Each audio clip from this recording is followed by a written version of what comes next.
Assalamu alaikum dear students. Bismillahirrahmanirrahim. Welcome to subject of General Science class 8th.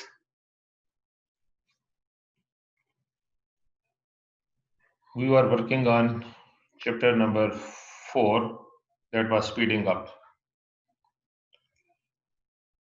Our chapter has been completed, and today we will do the exercise of this chapter, which is on page 55 on your books. So please open your books on page 55 and we go to the exercise now. बेटा exercise शुरू करने से पहले जो काम हमने किया है उसकी थोड़ी सी रिवीजन जो वो कर लें।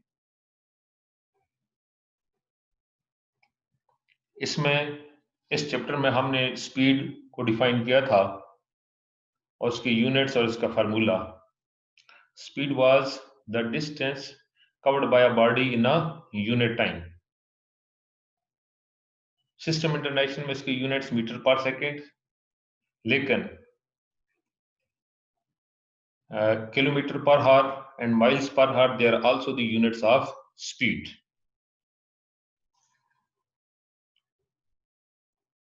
Second one, that is the velocity and its formula. Velocity और speed में सिर्फ एक ही फर्क है. Speed has no specific direction, where the velocity has some specific direction. बाकी सब कुछ इसमें सेम है. फार्मूला भी वही है हमारे पास, इसकी यूनिट्स भी वही हैं, मीटर पर सेकेंड और किलोमीटर पर आवर और माइल्स पर आवर. इसमें आगे थोड़ा सा काम आएगा, पहले आप लोगों ने किए हुए छोटी क्लासेस में किए हुए है. You can change kilometres into metres, और ये चीज आपको पता होनी चाहिए कि 1 kilometre that is equal to 1000 metres. 1 kilometre is equal to 1000 metres. In the same manner 60 minutes, you know that 60 minutes that is equal to 1 hour. 60 minute जब 1 घंटा बनाते हैं, और यहां से अगर हम देखें तो हमारे पास जो 1 मिनट है that will come out to be 1 by 60 hours.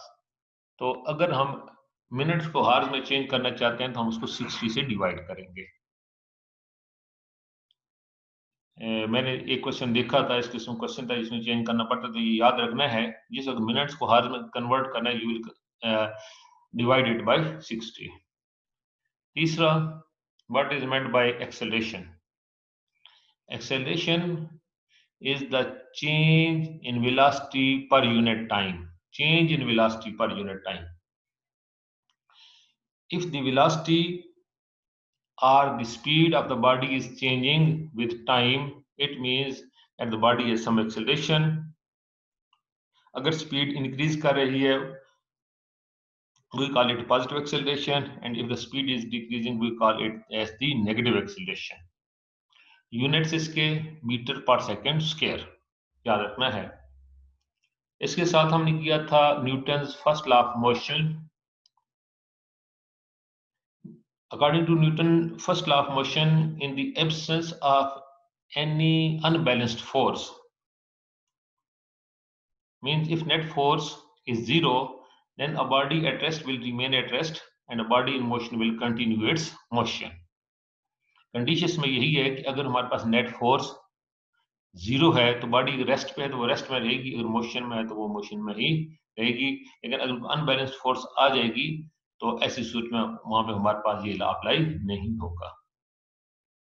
और इसके साथ हमने ये बताया था, आगे आपको बताया था अगले आर्टिकल में, that was the force of gravity. Force of gravity में हमने बताया था that the earth that attracts other bodies toward itself, even every body that is attracting other bodies toward itself. और अर्थ जो बॉडीज को अपनी तरफ अट्रैक्ट करती है, the bodies moves towards the earth with an acceleration of 9.8 metre per second square, 9.8 metre per second square. और मैंने आपको कहा था कि राउंड ऑफ में आपकी बुक में इसकी वैल्यू दी गई है, that is 10 metre per second square. Now let's come to the exercise multiple choice question. मैंने यहाँ पे मल्टीपल चॉइस क्वेश्चन सारे दे दिए हैं। इसको आप जब वो पढ़ेंगे, इसके जवाब हम तलाश करने की कोशिश करेंगे। Number 1, if the distance is measured in meters and the time is measured in seconds, distance को मीटर में मेजर करें और टाइम को सेकंड में मेजर करें, तो स्पीड को फिर कैसे मेजर करेंगे? Metre into second, metre per second, metre square second और मीटर पर सेकंड स्क्वायर। तो याद रखें, ये हमारे पास स्पीड है। Speed is the distance divided by time. Distance is the unit of metre, time is the unit of second. So our option will be B, which is meter per second. I hope it is clear.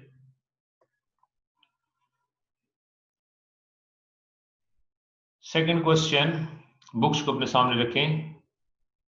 A peregrine falcon can fly at 90 km per hour. 90 km per hour fly करता है। How far could it fly in 20 minutes? तो 20 minutes में वो कितना जो fly करेगा? अब हमारे पास जो चीजें इसमें से गिवन है, एक तो इसकी स्पीड गिवन है which is 90 kilometre per our. Time given है, इन स्पीड को मैं अगर ऐसे रिप्रेजेंट करूं तो हमारे पास टाइम गिवन है विच इज 20 मिनट्स। जैसे मैंने आपको बताया है पहले, जिसे हम रवीन की बातें वो कर रहे थे, तो 90 किलोमीटर पर आवर, तो यूनिट्स को हमेशा सेम होना चाहिए, याद रखें। ये पहले भी आप मैथमेटिक्स में करते रहे हैं। तो आपने मिनट्स को कन्वर्ट कर देना है हार्स में। मैंने आपको बताया था 1 minute that is equal to 1/60 hours, तो 20 minutes that will be equal to 20/60।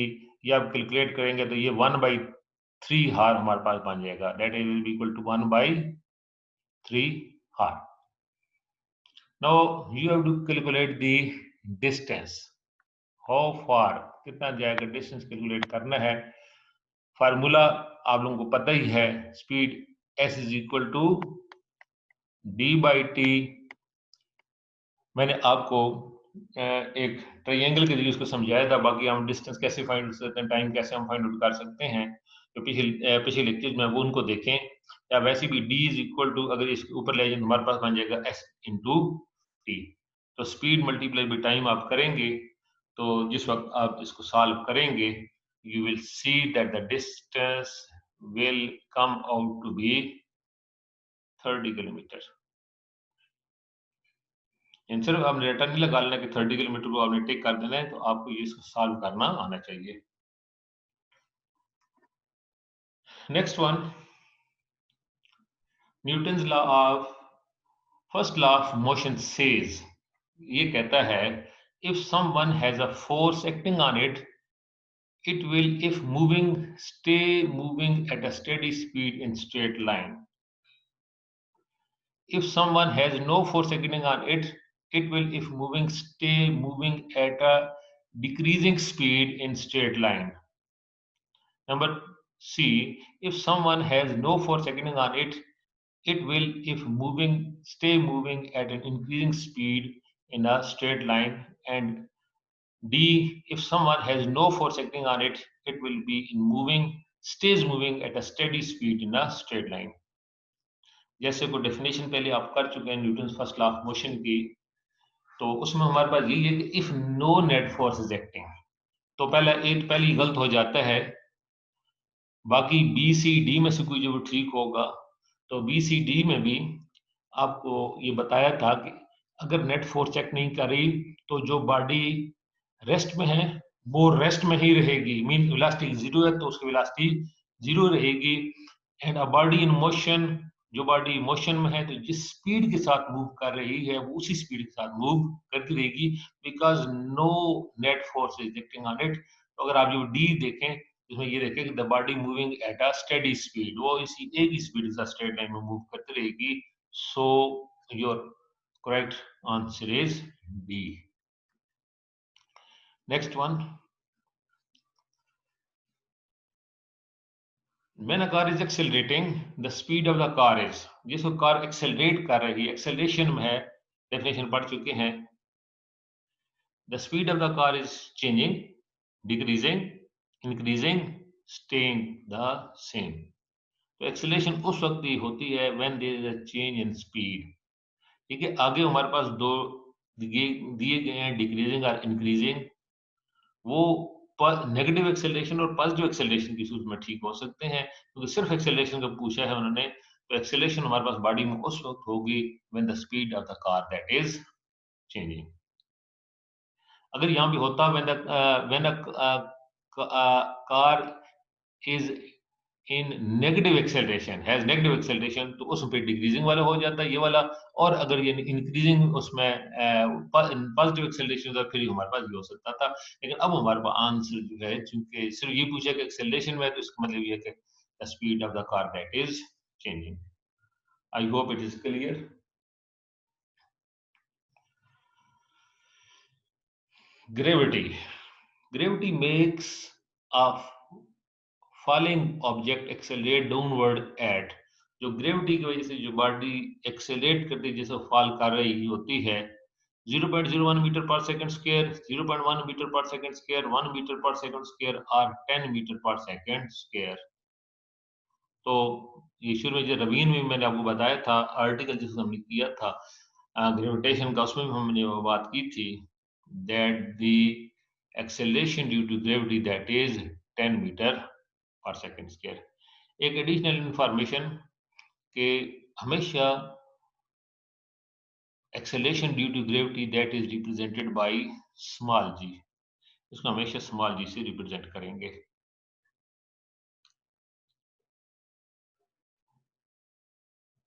इसी के साथ हमारे मल्टीपल चॉइस क्वेश्चन जो वो खत्म हुए। अब हम चलते हैं ट्रू फॉल्स की तरफ। ट्रू फॉल्स में ये भी यकीनन जो जिन लोगों ने चैप्टर जो वो कर लिए है उनके लिए कोई इतना मुश्किल नहीं होगा। Speed is always measured in kilometre पर हार और माइल्स पर हार। अब इस बेटा इसमें थोड़ी सी एम्बिग्विटी है, थोड़ा सा शक भी है। ठीक है, स्पीड की जो मेजर किया जाता है किलोमीटर पर हार में मेजर करते हैं या माइल्स पर हार में मेजर करते हैं, लेकिन अगर आप स्टेटमेंट देखें तो इसने लिखा है कि स्पीड इज ऑलवेज मेजर्ड। तो ऑलवेज, तो हमने पहले पढ़ा है कि हमारे पास स्पीड की जो यूनिट्स हैं they are SI system that is metre per second. तो हमेशा ये नहीं कि किलोमीटर पर आवर में या माइल्स पर आवर में, नहीं, उसको मीटर पर सेकंड में भी जो वो मेजर किया जा सकता है। तो बस ये लिखते हुए जो ने ऐसे जो इसमें ऑलवेज का लफ्ज यूज किया है उससे थोड़ा सा इसमें कुछ कंफ्यूजन जो हो जाती है कि लोग इसको जो ठीक कर देते हैं, लेकिन मेरे ख्याल में ये ठीक नहीं है, इट्स क्रॉस। वैसे यूनिट्स ठीक है, किसी किलोमीटर पर हार भी हैं, माइल्स पर हार भी हैं, लेकिन इसको मीटर पर सेकंड में भी मेजर किया जाता है। हाँ जी, next question number 2। A car traveling at 70 miles per hour will take 3 hours to travel 10 miles. Car जो 70 माइल्स पर आवर से ट्रेवल कर रही है, मींस 1 घंटे में 70 माइल जाती है। 3 घंटों में कितनी जाएगी? ये आप अपने ज़हन से भी बेशक लिखे बगैर भी आप जो कर सकते हैं। अगर 1 घंटे में 70 माइल्स है, 2 घंटों में 140, 3 घंटों में उसमें 70 प्लस कर देंगे, दैट विल बी 210। ये हमारे पास बिल्कुल आसान सा एक था, ये करेक्ट है। अब ये थर्ड जो है बेटा, ये हमने ग्राफ छोड़ दिए थे। जिस वक्त हमारे पास स्पीड का ग्राफ था उसको भी हमने छोड़ दिया था, एक्सेलरेशन ग्राफ था वो भी छोड़ दिया था। तो the area under speed time graph is equal to the total distance covered. वैसे इसको टिक जरूर कर ले, लेकिन ये आपके कोर्स में नहीं है, it is not included in your course. और ये इंशाल्लाह नेक्स्ट जिस वक्त आप 9th क्लास में जाएंगे तो ग्राफ्स के मतलब हम जो वो पढ़ेंगे। उसके बाद ए रेजिस्टेंस के मतलब है, air resistance help increase acceleration of a falling object. Air resistance जो बॉडी गिर रही होती है उसकी एक्सेलरेशन को इंक्रीज करती है। आपको पता है कि ए रेजिस्टेंस ये that is an opposing force, वो अपोज कर रही होती है, तो एक्सेलरेशन को इंक्रीज नहीं करती बल्कि डिक्रीज करती है। Therefore this is not correct. Fifth one, on your next page, page 56. If you drop a feather and a lead weight at the same time in outer space, they will both fall with the same downward acceleration. इनके खिलाफ में अगर एक feather है और एक lead wait यानी एक हैवी वेट है, उसको अगर एक ही वक्त में दोनों को गिराया जाए, they will both fall with the same downward acceleration. Yes, ये Newton first law of motion हमें यही बताता है कि अगर कोई एक्सटर्नल फोर्स नहीं हो, कोई नेट फोर्स नहीं हो, irrespective of the masses of the bodies, the body they will travel in the downward direction with the same acceleration. दोनों जो है वो सेम एक्सेलरेशन से आएंगे, therefore this is correct. I hope it is clear now. Now our next question, question number 3, books को सामने रखें। Ali works in an office in a town center. He lives 3 kilometer away. 3 kilometre वो दूर रहता है। Distance यानी कि उसका डिस्टेंस ऑफिस से उसका घर का डिस्टेंस जो है दैट इज 3 किलोमीटर्स। डिस्टेंस को अगर हम रिप्रेजेंट करें डी से, तो ये डी हमारे पास है 3 kilometres. In the morning he can walk to work in 30 minutes. उसको पहुंचने के टाइम जो चाहिए होता है वॉक करते ही वो 30 मिनट्स में पहुंचता है। टाइम उसको गिवन है वॉकिंग का। इफ ही साइकिल्स, अगर साइकिल पर आता है, the journey takes only 20 minutes, तो जर्नी जो 20 मिनट्स में खत्म हो जाता है। अब 3 उसमें से क्वेश्चन इसमें दिए गए हैं। What is average speed when walks to work. Average speed आपने मालूम करनी है। स्पीड का फार्मूला आपको पता है, it is distance divided by time. Distance कितना है, दैट इज 3 किलोमीटर्स।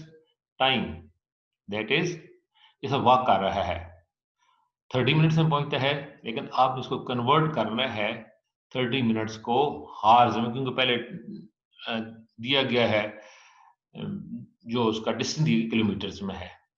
तो आपको पता है कि यहाँ पे इजीली कन्वर्ट कर सकते हैं 30 को, अगर आपने जो मिनट्स को आपने कन्वर्ट करना है हार में, तो 30 minutes that will be equal to 30 by 60 या हाफ आवर। 30 मिनट हम पता है कि हाफ आवर के बराबर था, 1/2 आवर्स। ठीक है, हाफ आवर हमारे पास हो गया। तो अब इसमें वैल्यूज पुट कर दें। वैल्यूज पुट करेंगे तो आपने खुद इसका आंसर जब वो मालूम कर लेना है। ये आप लोगों के लिए क्वेश्चन छोड़ रहा हूँ, मैं इसमें आंसर नहीं बता रहा, इंशाल्लाह आपका ठीक हो जाएगा। What is the average speed when he cycles to work. Cycle पर जैसे जाता है तो 20 मिनट्स लगते हैं। You will convert 20 minutes into hours and then by using the same formula s is equal to d by 2 you can find out its average speed. Third one, if Ali drives his car to work, his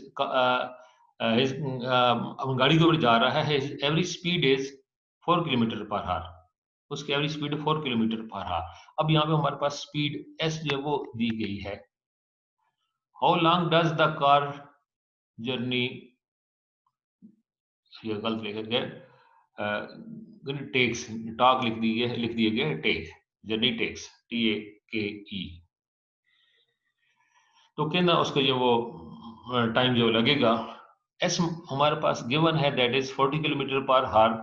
distance office का वो हमारे पास D जो है वो given है that is 3 kilometre, ये भी हमारे पास गिवन है। एस और डी दोनों गिवन है। You have to find out the time T. तो टाइम टी को भी आप आसानी के साथ by using this formula S is equal to D by T. तो T is equal to that will be, आप जो पहले मैंने आपको एक तरीकेकार बताया था कैसे आप जो फार्मूला बनाएंगे, तो T is equal to D by S के जरिए आप यहाँ पर फाइंड आउट कर सकते हैं कि टाइम उसको कितना लगेगा। आई होप कि ये चीज भी आपको क्लियर होगी। उसके बाद क्वेश्चन नंबर 4 ग्राफ के मतलब है that is out of course. और आगे कुछ हमारे पास ग्राफ्स हैं, उनको भी हम जो छोड़ रहे हैं। हम अपने लास्ट क्वेश्चन जो आपके कोर्स में है क्वेश्चन नंबर 5 जो हम कर चुके हैं, उससे मिलता जुलता काम जो लेक्चर में कर चुके हम उसको करेंगे। That is this is the diagram which is given on your books on page 56। एक कार की डायग्राम शो की गई है। इसमें आप देखें, पहले तो इसको गौर से देखेंगे क्या क्या चीजें हमें बताई गई हैं। एक फोर्स है फॉरवर्ड डायरेक्शन में विच इज 1500 न्यूटन्स, और एक बैकवर्ड फोर्स है। ज़ाहिर बात है ये इसकी टायर और रोड के दौरान फ्रिक्शन हो सकती है, उसकी वजह से हो सकती है, या जो भी है डजेंट मैटर, हमें उससे गर्ज नहीं है। That is 1000 Newton. 1500 Newton that is in the forward direction and 1000 Newton that is in the backward direction. But what you have to do, what you have to find, that is, are these forces balanced or unbalanced? Explain your answer. आप पहले एक lesson में आपको बता चुके हूँ balanced और unbalanced forces का। लफ्ज बैलेंस्ड ही हमें ये बताता है कि अगर जब दोनों तरफ इक्वल फोर्सेस एक्ट कर रही हो तो that the forces are balanced. और अगर जब वो दोनों अपोजिट डायरेक्शन में डिफरेंट फोर्सेस एक्ट कर रही हो तो इसका मतलब ये है कि वो फोर्सेस जो अनबैलेंस्ड है। Explain your answer, you will say that these forces are unbalanced because two different forces are acting in the opposite direction, different forces, इस वजह से ये unbalanced force है। अब इसी से आप ये देखें question number 2, would you expect that the car to move or remain stationary? Explain your answer। क्या कार जो है वो स्टेशनरी होगी, रुकी रहेगी, या मूव करेगी, ये आपने बताना है। Go back to the slide. अब देखें, ये याद रखें और ये कॉमन डे एक्सपीरियंस भी है कि जिस डायरेक्शन में फोर्स ज्यादा होती है बॉडी बॉडी उसी डायरेक्शन में मूव करती है। लेकिन इनने सिर्फ ये पूछा है कि स्टेशनरी होगी या मूव करेगी। As the forces are unbalanced so the body will not remain stationary, it will move in some direction।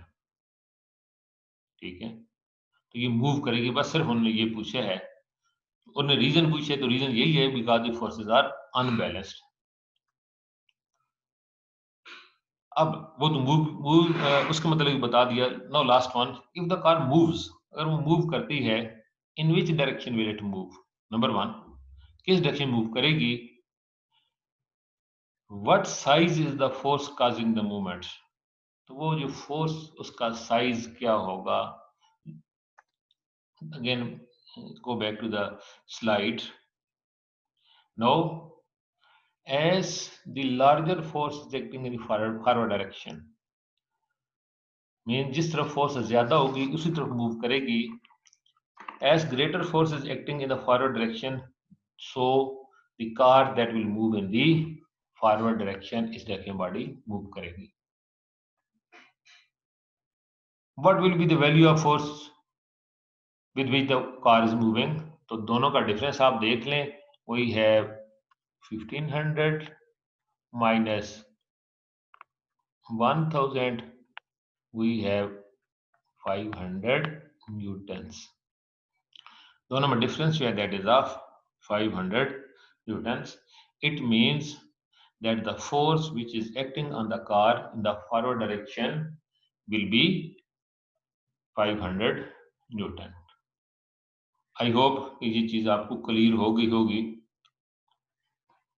इसके अलावा अगर कोई बात आप कोई क्वेश्चन वैसे करना चाहते हैं तो ग्रुप में आप बेशक वॉइस मैसेज में या रिटन मैसेज में क्वेश्चन जो भेजेंगे तो मैं इंशाल्लाह आपको उसका आंसर जो करूंगा। अब आप क्योंकि यहाँ पर चैप्टर कंप्लीट होता है तो आप लोगों ने दोबारा से चीज़ें जो है वो देखें, चेक करें, अपनी कापीज के ऊपर लिखें। ये अपने बुक के ऊपर सिर्फ साल ये एक्सरसाइज है, ये कापीज के ऊपर लिखने की जरूरत नहीं है। इसको आप अपनी बुक में निशान वगैरह लगा दें। हाँ, जो सोल्यूशन अगले हैं कोई लिखना चाहता है लिख लें, लेकिन ये कंपलसरी नहीं है। जो ज़रूरी है, जो मैंने काम करवाया है पिछले लेक्चर्स जो आपको दिए हैं वो उसमें से टेस्ट योरसेल्फ में जितने क्वेश्चन होंगे वो अपनी कापीजों में लिखेंगे और डेफिनेटली इंशाल्लाह अगर कॉलेज हमारा खुलता है तो एग्जाम होते हैं तो आप उनका टेस्ट उसमें से होगा, एग्जाम उन्हीं में से होगा। इसी के साथ बच्चों अल्लाह हाफिज। इसी दुआ के साथ कि अल्लाह ताला हमें आसानियां नसीब फरमाए और आसानियां तकसीम करने की तौफीक नसीब अता फरमाए। आमीन।